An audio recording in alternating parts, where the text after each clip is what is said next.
Assalamualaikum warahmatullahi wabarakatuh. Selamat datang kembali di Rio Hotspot Channel.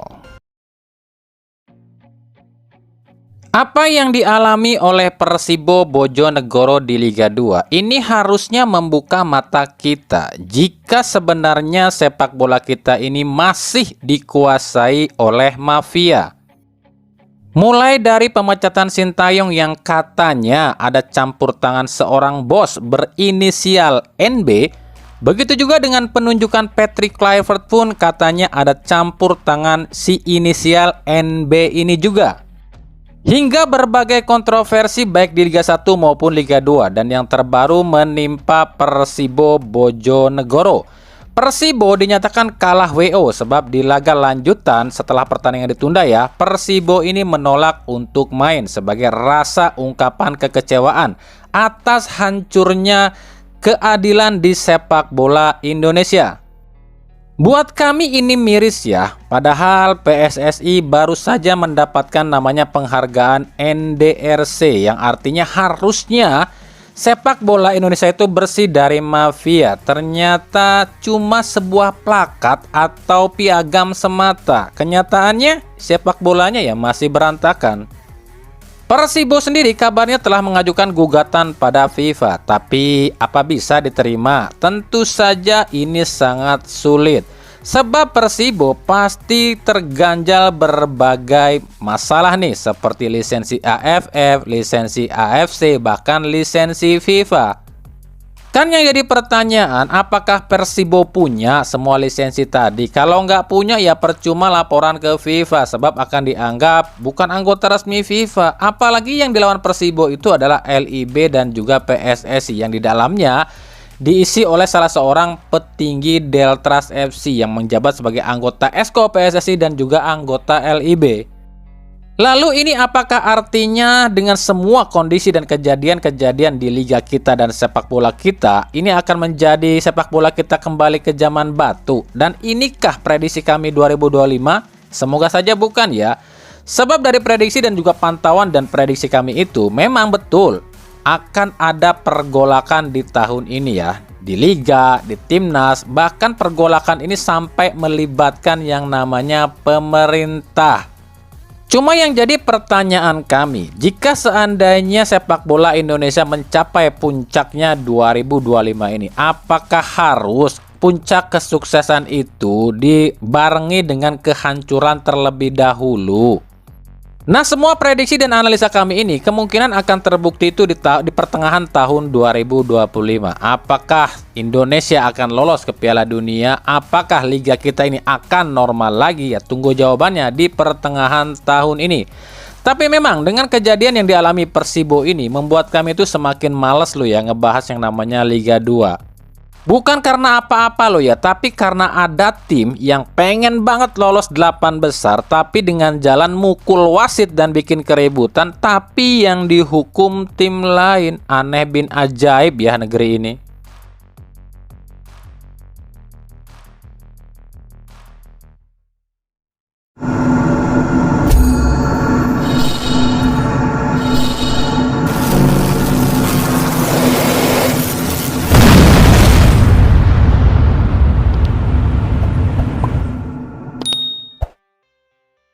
Seperti yang kami bilang, Toel dan pasukannya akan tetap merongrong timnas Indonesia dan PSSI sebab selama tujuan mereka yang utama belumlah tercapai, mereka akan terus seperti itu. Tapi juga memang ada masalah pribadi antara Toel dengan Sintayong ya.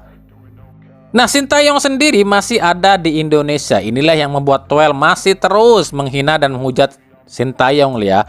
Yang terbaru Sintayong ini tuh ikutan syuting sebuah film dokumenter ya, sebuah film apa? Tentang sepak bola atau futsal gitu ya. Lalu Sintayong pun masih punya akademi di Indonesia. Jadi wajar kalau si Toel ini masih terus nyinyirin STY karena STY-nya belum cabut dari Indonesia ya. Dan yang terbaru ini Sintayong kabarnya pesangonnya pun belum dibayar nih. Dan dengan alasan katanya, kata PSSI ya, pesangon Sintayong ini akan dipotong karena Sintayong ini nggak memenuhi target yang diminta oleh PSSI. Entahlah, kok PSSI jadi kayak gini ya sekarang. Padahal kalau buat kami ya udah sih ya, Sintayong juga udah dipecat juga, terus juga udah ada jaminan dari FIFA kalau Indonesia akan lolos Piala Dunia dengan ya tujuan-tujuan tertentu FIFA lah. Lagian Sintayong juga udah membangun sepak bola Indonesia loh ya. Ada liar ya kalau sepak bola isinya itu politik mulu. Nah, sasaran Toel selanjutnya adalah Nova Arianto. Sebab Nova ini yang paling dekat dengan Sintayong dan juga mewarisi ilmu dari Sintayong. Dan ini terbukti ya setelah Nova Arianto ini membantai tim yang dilatih oleh orang yang katanya pelatih terhebat sejagat raya, sampai-sampai bisa ngomporin Erick Thohir buat pecat Sintayong, yakni KKS Jateng yang dilatih oleh Justinus Laksana dengan skor telak 13-0. Tapi meskipun mampu mengalahkan Coach Justin dengan skor telak, Nova Arianto ini tetap rendah hati loh ya, dan juga mengatakan atau mengucapkan terima kasih pada Coach Justin atas pelajaran dan masukan yang diberikan pada dirinya. Ternyata Nova ini malah diserang loh usai mengalahkan timnya Coach Justin ini. Kata Toel sih, Nova ini nggak layak nih ngelatih timnas U17 karena dianggap permainan timnas U17 itu terlalu Sintayong katanya. Ada, ini orang itu ada dendam apa sih sama Sintayong? Kok segitu bencinya sama STY sampai-sampai Nova pun jadi sasaran? Ada.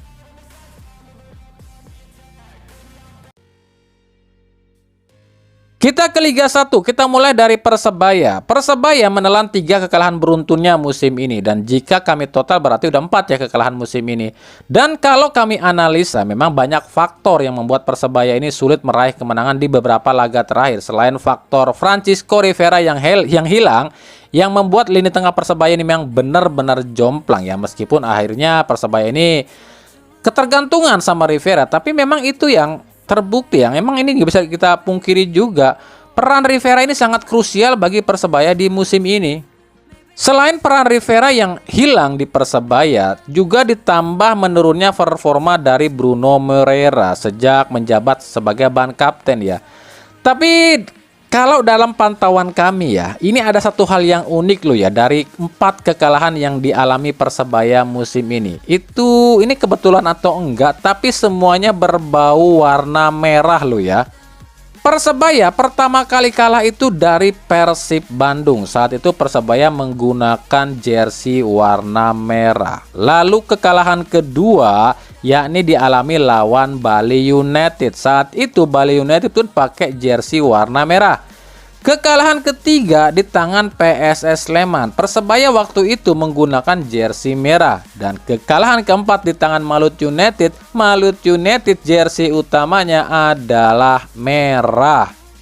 Lalu apakah ini ada hubungannya dengan jersey warna merah yang dipakai Persebaya atau dipilih Persebaya musim ini? Sebenarnya enggak juga sih, karena jersey merah ini pun lumayan banyak sih hadirkan kemenangan. Ya meskipun masih kalah ya dengan kemenangannya yang saat pakai jersey hijau. Jersey merah itu 4 kali menang dan 3 kali kalah, sementara jersey hijau 6 kali menang dan 2 kali imbang. Tapi kembali lagi ini semua cuma apa ya? Cuma cocokologi aja dan mungkin cuma kebetulan aja loh ya. Sebab beberapa laga Persebaya pakai jersey merah tapi bisa menang juga kok. Intinya buat kami yang hilang di 3 laga terakhir Persebaya itu yakni kreativitas di lini tengah yang sangat hilang. Hilangnya Francisco Rivera ya.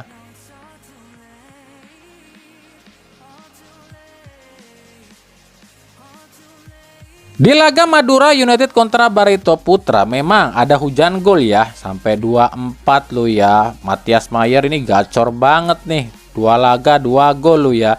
Tapi ada hal yang justru membuat kami malah salfok ya, yakni kemungkinan laga kemarin itu adalah laga terakhirnya Rahmat Darmawan di Barito. Sebab ada isu yang berkembang, manajemen Barito Putra sudah menyiapkan satu sosok pelatih asing buat menggantikan Rahmat Darmawan. Kami pribadi belum bisa menyebut ini siapa sosok pengganti RD di Barito. Meskipun kalau rumor sih udah banyak beredar ya, seperti Rene Albert, Mauricio Sosa, Divaldo Alves. Tapi ya yang tahu cuma manajemen Barito Putra.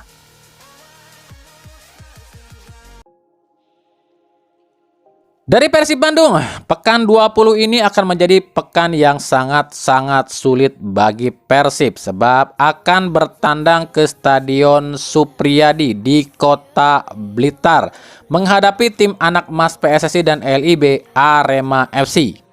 By the way, inilah penampakan stadion yang akan dipakai Arema dalam menjamu Persib, Stadion Muhammad Supriyadi Blitar. Ya, meskipun banyak tim yang mengeluh kalau main di stadion ini sebab dianggapnya stadion itu rumputnya terlalu keras dan bergelombang. Tapi kalau buat Persib jangan ngeluh ya Persib, sebab kalau Persib ngeluh mau apapun itu ya pasti diejek. Bilangnya, "Alah Persib ngeluh melulu. Alah Persib cuma jago kandang lah, inilah itulah." Tapi kalau tim lain yang ngeluh pada diem-diem aja tuh. Nih buktinya Dewa United aja ngeluh, nggak ada yang protes. Tapi kenapa kalau Persib yang ngeluh langsung dihujat ya? Persib sendiri memang di tengah dilanda badai cedera.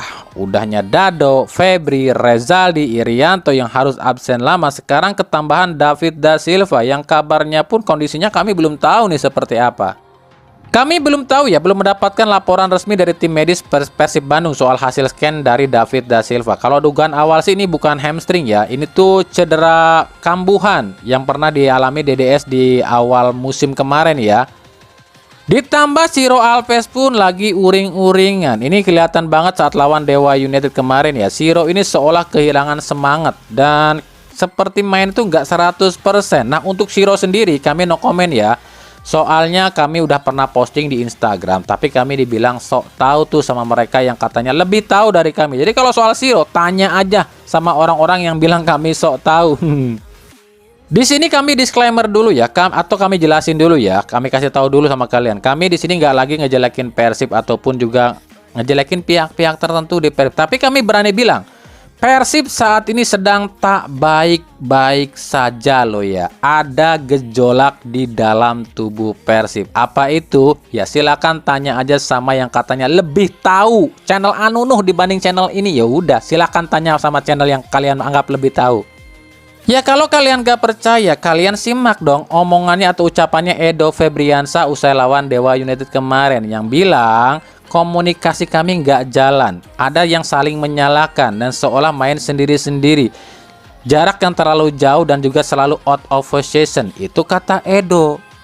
Bahkan Boyan Hodak aja usai laga lawan Dewa United bilang begini di konferensi pers, kekalahan ini bagus untuk kami, jadi nggak ada lagi yang menekan kami. Nah lo apa tuh? Kalau kalian tanya ke kami, emang ada apa sih Bang di Persib?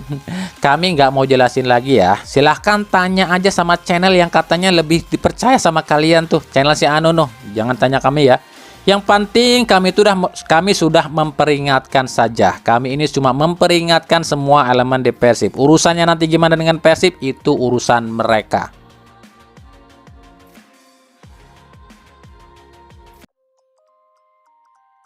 Dari Persija Jakarta, Persija resmi menarik kembali Mesal Hamzah dari PSBS Biak. Tapi alih-alih kembali ke Persija, Mesal justru dipinjemin lagi ke tim Thailand, Nakopatum United ya. Nah sementara itu, Persija pun katanya loh ya, katanya nih akan kedatangan mantan bintang Piala Dunia yang pernah memperkuat beberapa tim-tim besar di Eropa. Tapi itu musim depan loh ya. Siapa dia ya? Ya ditunggu aja ya. Yang pasti dia ini setahu kami udah dondil dengan Persija. Itu pun kalau nggak ditikung sama klub lain lo ya. Oke, Mimin kasih petunjuknya atau clue-nya aja ya. Yang pertama, dia itu pernah ikut Piala Dunia sebanyak 2 atau 3 kali lah gitu ya. Dan juga pernah menjuarai Piala Dunia lo ya. Yang kedua, dia ini dekat dengan pelatih Persija Carlos Peña. Ya baru 2 itu penunjuk yang kami bisa kasih tahu ya. Sekarang tebak-tebak sendiri aja nih. Soalnya ini masih soal sebatas apa ya? Sebatas nego atau baru dondil. Apakah Javi Martinez ataupun Juan Mata atau Dani Guiza itu semua udah pernah juara dunia lo ya. Sekarang tebak aja dulu. Tapi musim depan kalau jadi.